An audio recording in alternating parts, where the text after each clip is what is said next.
Halo, Kanojo di sini di video catatan Wibu. Ya, catatan Wibu adalah video yang berisi tentang background dari anime dan juga reviewku secara subjektif atau opini pribadi. Oke, kita langsung bahas aja. Ini dia film terbaru Suzume no Tojimari. Calon episode ke-15. Ini adalah animenya garapan Makoto Shinkai dan teman-temannya, circle-nya Wave Comic Film. Ini adalah film Makoto Shinkai yang ketujuh dan pertanyaannya adalah apakah film ini bagus? Ayo kita bahas dulu background-nya. Dari gambaran kasar dulu ya. Oke, sebenarnya dari awal aku membaca premisnya, ngelihat trailernya, terus ngeliatin PV atau promotional video atau trailer kayak gitu ya. Aku sebenarnya nggak tahu ini animenya bakal jadi seperti apa atau filmnya bakal jadi seperti apa, tapi setelah aku riset kayak background tentang kenapa Makoto Shinkai ini bikin film ini, aku jadi ngerti gambaran yang akan aku dapatkan ketika aku menonton filmnya. Yang jelas Makoto Shinkai itu ingin ngebawain sesuatu yang berbeda dari film-film sebelumnya, karena momennya juga waktu itu produksinya adalah di waktu pandemi dan banyak hal yang terjadi ketika masa produksinya. Langsung aja mulai dulu ya dari sinopsisnya. Bercerita tentang seorang gadis berumur 17 tahun bernama Iwato Suzume yang tinggal di Kyushu. Suatu hari ia bertemu dengan seorang pria dan menanyakan tentang pintu. Lalu Suzume mengikuti pria itu dan menemukan pintu lapuk di tengah reruntuhan. Dan tanpa sengaja dia membuka pintu itu, lalu ceritanya dimulai. Bentar aja ya, gambaran sinopsisnya, biar gak ada yang tahu sinopsis. Kita langsung masuk ke autornya. Autornya itu adalah yang kita semua tahu autornya, Makoto Shinkai. Bernama Niitsu Makoto, lahir tanggal 9 Februari 1973 di Komi, Jepang. Biasa dikenal sebagai Shinkai Makoto atau Makoto Shinkai. Dia ini adalah seorang yang dikenal sebagai animator juga, filmmaker, autor, dan manga artis. Banyak banget jobnya ya, titelnya banyak tuh. Shinkai dari kecil sudah sangat menyukai hobi atau passionnya dalam membuat manga, anime, dan novel. Itu memang udah dari kecil itu passionate ya, atau sangat bergairah untuk membuat hal-hal yang berbau seperti itu di industri itu. Sehingga dia juga belajar di Chuo University. Dia juga masuk dalam klub atau aktif dalam klub literatur atau bungaku dan menggambar banyak hal di situ. Gambar di buku gitu, ilustrasi biasanya kalau ekskul kalau kita nyebutnya ya, ekskul literatur gitu, ekskul sastra lah. Lalu memulai karir sebagai seorang video game awalnya, video game animator di Nihon Falcon di tahun 1996 dan mendapatkan pengakuan sebagai filmmaker setelah merilis OVA. OVA itu Original Video Animation yang berjudul She and Her Cat di tahun 1999 dan memulai relasi panjangnya dengan Comic Wave Film, yaitu tadi Comic Wave Film Studio itu.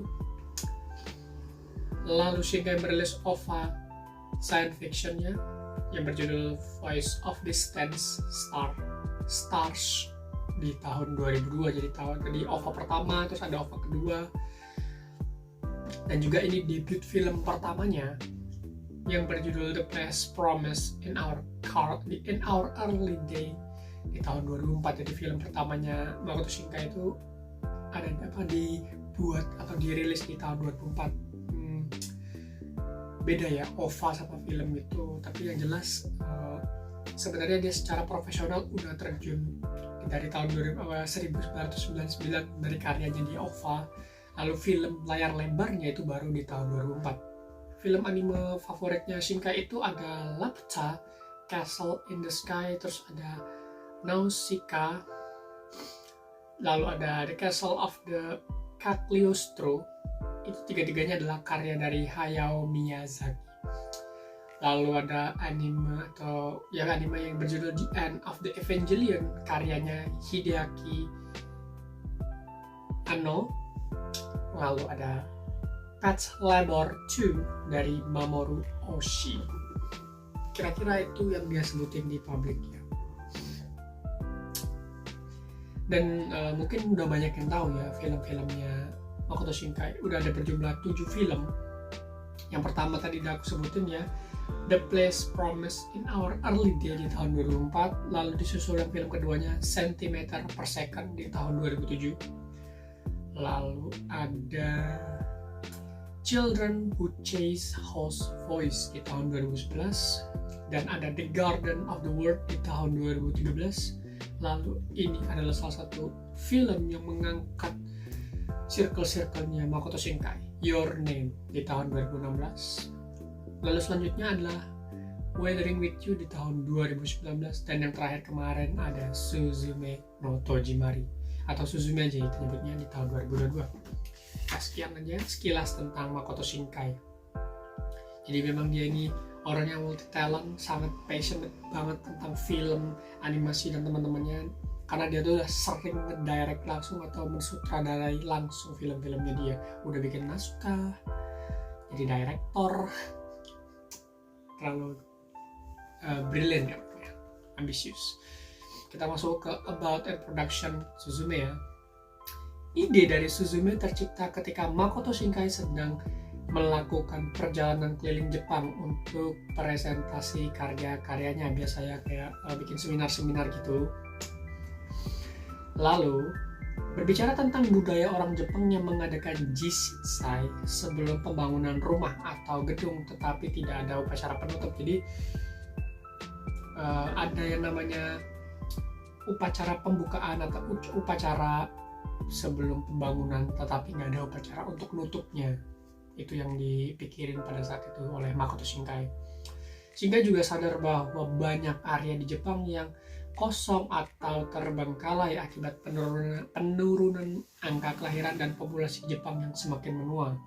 Ya kalian pasti udah sering dengar lah kayak Jepang itu kekurangan populasi karena birth rate atau angka kelahirannya itu rendah. Jadi akhirnya banyak tempat-tempat yang terbengkalai. Itu tadi inspirasinya juga ya. Sehingga dia berpikir untuk menulis sebuah cerita tentang tempat yang ditinggalkan. Jadi nanti ada unsur tempat ditinggalkan, tempat terbengkalai itu dalam film ini. Alhasil juga Shinkai tadi sempat berkeliling Jepang. Jadinya konsep filmnya juga banyak memperlihatkan daerah. Jadi nanti kalian akan disuguhkan kayak ada daerah A, daerah B, daerah C, daerah E yang ada di Jepang. Kayak banyak tempat yang memang akan ditampilkan di film itulah nanti. Karena memang ya tadi kebetulan lagi ada pekerjaan yang mengharuskan dia untuk berkeliling Jepang, dan akhirnya dia menyaksikan banyak hal, akhirnya dimasukkan ke film Suzume. Tema dari Suzume juga terinspirasi dari gempa bumi dan tsunami di Tokyo pada tahun 2011. Itu kejadian nyata. Daripada menggambarkannya secara metafora, kalau kalian melihat filmnya sebelumnya, film Kimi no Your Name sama Weathering with You itu lebih metafora tentang bencana alam, kalau, if gitu-gitu. Tapi ini lebih dia ingin lebih menuangkan atau ingin menyampaikan pesan yang lebih nyata kepada penontonnya, supaya orang-orang tuh lebih berpikir bahwa gempa itu serem loh, tsunami itu serem, seperti itu. Dengan cara ini dia berharap supaya orang-orang tidak lupa terhadap bencana alam. Jadi supaya lebih orang itu supaya lebih aware, lebih berhati-hati bahwa ini adalah sesuatu yang berbahaya gitu. Jadi nggak terlalu santai gitu. Ya, itu sih menurutku itu ya, kalau aku nangkepnya gitu. Makoto dan stafnya sudah mempersiapkan film ini sejak awal tahun 2020 dan juga mulai mengembangkan naskahnya di tahun itu juga. Meski pandemi saat itu tidak terlalu berpengaruh dalam produksi film, tetapi suasana hati Makoto Shinkai waktu nulis itu tuh kayak keresapi ke bawah gitu karena pandemi. lockdown, susah keluar, makin sepi gitu kan. Jadi waktu dia nulis naskah tuh kena perasaannya tuh kayak itulah ya, aku juga nggak tahu perasaannya gimana, cuman perasaan yang dia rasakan ketika pandemi itu meresap di naskahnya dia itu ya tertulis. Lalu untuk karakter utamanya, dia memilih perempuan karena sebelumnya Wuthering With You itu menggunakan karakter laki-laki dan memutuskan untuk menambah tanda kutip buddy atau temen. Biasanya ini kalau kalian nonton film-film itu film-film yang ceritanya tentang petualangan, nanti ada karakter utama dan juga ada teman-temannya yang berada di sisi-sisinya. Biasanya tujuannya tuh interaksi mereka itu lebih mencairkan suasana, lebih meringankan atmosfer supaya tidak terlalu berat filmnya. Makoto juga menjadi kurang tertarik untuk menulis love story. Lebih kurang tertarik ya, bukannya nggak mau nulis love story, tapi lebih kayak kurang tertarik, kayak ketertarikan dia mulai berkurang untuk nulis love story gitu, dan lebih mau mencoba untuk menekankan relasi yang lain seperti Suzume dan bibinya bernama Takima. Anime ini juga digarap oleh komik wave film yang aku bilang tadi dari awal waktu bahas Makoto Shinkai. Komik wave film ini udah gininya CS-nya banget gitu kan, friendship best friend forever-nya Makoto Shinkai. Dan film ini tayang perdana di November 11 di tahun 2022. Ya, di Indonesia sih baru Maret ini ya, Maret tanggal 8 kalau nggak salah. Kita masuk ke staffnya ya. Direkturnya tentu aja Makoto Shinkai. Lalu ada screenwriternya Makoto Shinkai. Terus ada sound director, ada Yamada Haru. Karakter design ada Tanaka Masayoshi. Lalu art director ada Tanji Takumi. Terus ada animation director itu ada Tsuchiya Kenichi, dan musiknya ada Red Wimp. Kita langsung masuk ke review ya, karena kebetulan aja baru kemarin aku nonton, jadi reviewnya terbilang opiniku pribadi dan aku melihat anime ini seperti apa, jadi tidak ada sangkut pautnya kayak secara objektif, secara profesional, nggak, ini kayak amatiran aja opininya. Kita mulai dulu dari grafis. Untuk visualnya itu ini dibuat sangat baik, visual yang sangat memanjakan mata, animasi yang baik, warna yang vibrant, terus juga CGI yang dibuat lebih selaras dengan ceritanya, jadi nggak cringe kalau ngeliat 3D-nya. Ya mungkin karena ini anime yang ditayangkan untuk layar lebar, jadi film animenya, jadi bener-bener nggak ada kekurangan untuk visual. Warnanya bagus, semuanya bagus apa yang ditampilkan, terus gerakan motionnya, crowd people-nya, orang-orang jalan itu meskipun menggunakan 3D tapi masih enak gitu loh untuk dilihat, jadi nggak ada masalah. Comic wave film itu udah bener-bener ngebikin animasinya tuh enjoyable gitu, meskipun digarapnya di pandemi. Bayangin ya, mereka garapinnya di pandemi dan hasilnya masih bagus. Oke, kita masuk ke alur cerita. Awalnya waktu aku baca premis dan baca sinopsis itu ya baca gambaran kasar terus mendapatkan PV apa dan teman-temannya gitu, awal-awalannya aku melihat ini tuh animenya akan jadi anime yang biasa aja gitu loh, kayak ceritanya tuh akan jadi biasa aja, tapi ternyata apa ya, ini jadi oke gitu, jadi baik gitu, informasi yang disampaikan juga dapat gitu. Apa yang Makoto Shinkai ingin sampaikan lewat film ini, kayak yang aku ceritain di awal, ingin menanamkan bahwa ini loh, gempa atau apa, pokoknya bencana alam itu mengerikan gitu, itu benar-benar tersampaikan lewat film Suzume ini. Benar-benar ngeliatin banget bahwa atmosfer ketika ada bencana alam itu seperti apa, efek dari bencana alam itu seperti apa, kayak dapet lah feelingnya. Terus apa ya, permasalahan yang dibawa dalam ceritanya itu mereka mengemasnya dengan baik ya, kayak bagaimana masalah itu dibawa, bagaimana masalah itu dijabarkan, akhirnya gimana masalah itu diselesaikan dan akhirnya ditutup dengan baik. Itu menurutku sudah sangat oke ya untuk ceritanya. Meski sebenarnya dalam untuk alur ceritanya tuh banyak banget poin-poinnya yang masih bisa digali lebih dalam, karena memang benar-benar banyak banget, itu terlalu banyak untuk dianu satu-satu, terlalu banyak informasi yang masuk.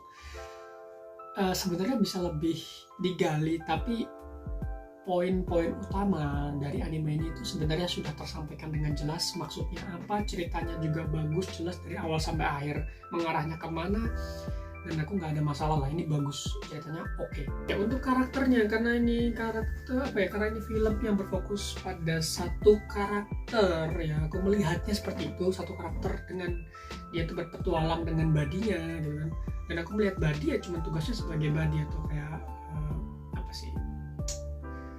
teman perjalanan gitu loh teman. Tapi di sini kan lebih mengkerucut pada Suzume-nya. Aku melihat Suzume itu sebagai karakter yang baik, overall bagus, karakter yang dibuild dengan baik sebenarnya, bagaimana menyampaikannya, bagaimana voice actor ngebawain juga, actingnya bagus. Suzume itu menurutku karakter yang oke lah, meskipun tadi di awal itu Makoto Shinkai itu mau mencoba lebih menekankan relasinya Suzume dengan bibinya, tapi di sini setelah aku melihat itu ada yang kurang gitu loh, penekanannya tuh nggak sebagus atau nggak sewah yang aku ekspektasikan gitu loh. Aku berharap kayak penekanannya lebih dapat lagi supaya emotionnya ada, tapi mungkin karena keterbatasan screen time aja. Tapi sebenarnya poin yang ingin disampaikan tentang relasinya antara bibinya dengan Suzume itu sebenarnya sudah disampaikan di situ dikit gitu, tapi utama gitu, poin utama tapi dikit, to the point lah bahasanya. Meskipun iya menurutku pribadi kurang aja untuk mendapatkan feel gitu loh, kayak kalian akan dapat perasaan kayak sampai apa ya, kayak ke bawah perasaan gitu, cuma sekedar kayak oh ya udah gitu aja, gimana jelasinnya, kayak sekedar tahu aja gitu loh, nggak sampai terbawa emosi kalian atau gimana jelasinnya ini. Tapi untuk karakter pengembangannya sendiri aku nggak bisa komentar banyak karena sedikit loh screen time-nya, dan aku cuma bisa bilang ini oke aja untuk karakternya, nggak ada yang salah. Juga karakter badinya juga dibuild dengan baik ya, dia sebagai refresh gitu loh, untuk penyegar juga untuk cerita di Suzume ini. Masuk ke musiknya. Nah musiknya ini menurutku yang sangat bagus. Tadi kan aku sangat muji-muji grafisnya, kali ini aku akan muji-muji musiknya karena memang luar biasa, musiknya bagus banget. BGM-nya itu bener-bener sound effect-nya juga luar biasa. Sangat-sangat bagus.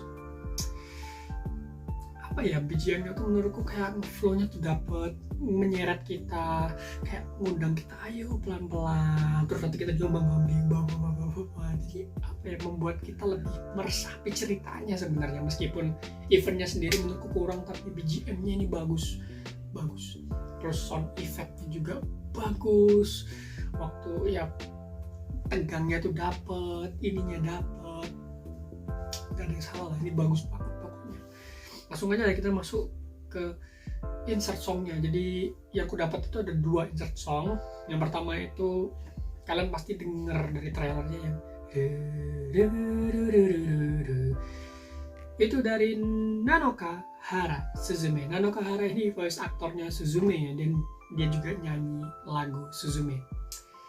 Lalu ada Red Wim, tentu komik web film Makoto Shinkai Red Wim. Itu lagunya berjudul Kataka Haruka di bagian ending.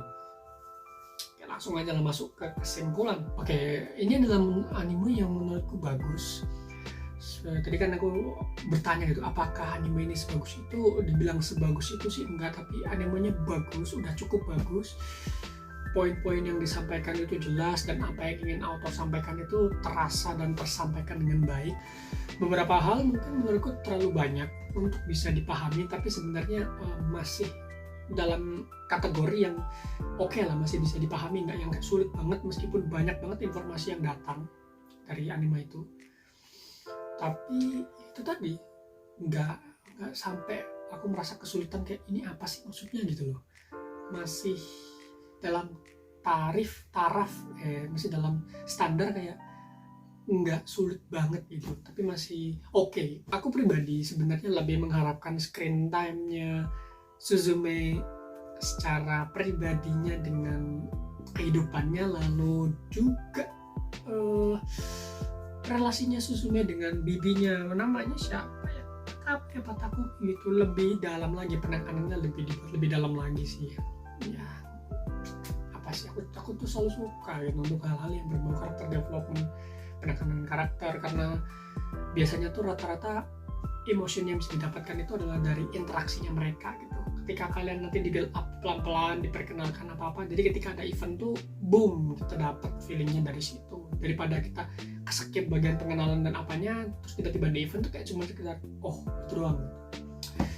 Oke, sekian aja lah ya video tentang Suzume ini. Film ini apakah recommended untuk diikuti, apakah kalian harus datang ke bioskop untuk membayar ini? Ya, ini sangat recommended karena ya film Makoto Shinkai ceritanya memang bagus. Oke, meskipun pada kenyataannya aku pribadi lebih menyukai Kimi no Nawa atau Your Name karena di situ lebih lebih menceritakan detail kehidupannya karakter utama, lebih dapat lagi feelingnya karena mereka memfokuskannya ke situ. Eventnya juga bergantung di situ, muternya di situ. Kalau ini kan eventnya di luar dari relasi itu, petualangan di sesuatu yang berbau science fiction tapi supernatural, tapi gimana jelasinnya itu, takut spoiler aku. Tapi ya udahlah ya, ini sangat recommended kok, masih bagus untuk ditonton, masih oke. Visualnya bagus, voice-nya bagus, sound effect-nya bagus, BGM-nya bagus, meskipun aku pribadi masih ya terbilang biasa aja sama ceritanya. Sekian aja ya, kalau ada yang mau tambah-tambah atau koreksi silakan, mau nilingin boleh, subscribe juga boleh. Buat yang udah nonton, kalian gimana menurut kalian Suzume no Tojimari? Tulis di bawah pendapat kalian. Apakah kalian sama kayak aku atau kalian ada yang berbeda? Silakan. Terima kasih yang udah nonton ini sampai habis. Sampai jumpa di video selanjutnya. Semoga hari kalian menyenangkan.